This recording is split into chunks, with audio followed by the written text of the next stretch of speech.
Ja maksiradalla hetki sitten Partakolli ja Sulo ja Nana tekivät tulokseksi 6,28. Australian painokoira Moa ja Sanni tekivät nollaradan aika 37,96 tässä vaiheessa toiseksi.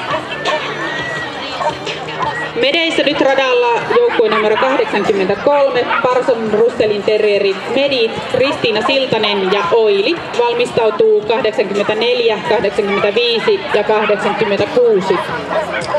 Ja Meneissä 28 joukkue Mikkelin agility-harrastaja, tämmönen uudempi agility-harrastaja Lahikaisen Maria siellä Tirrin kanssa radalla valmistautuu numerot 29 ja 30 tuloksista sen, että Keski-Pohjanmaan koirakillan ensimmäinen koirakko tuli hylätyksi ja 7. tuloksella 6 ja 10 meni Procanis-tiimin Johanna ja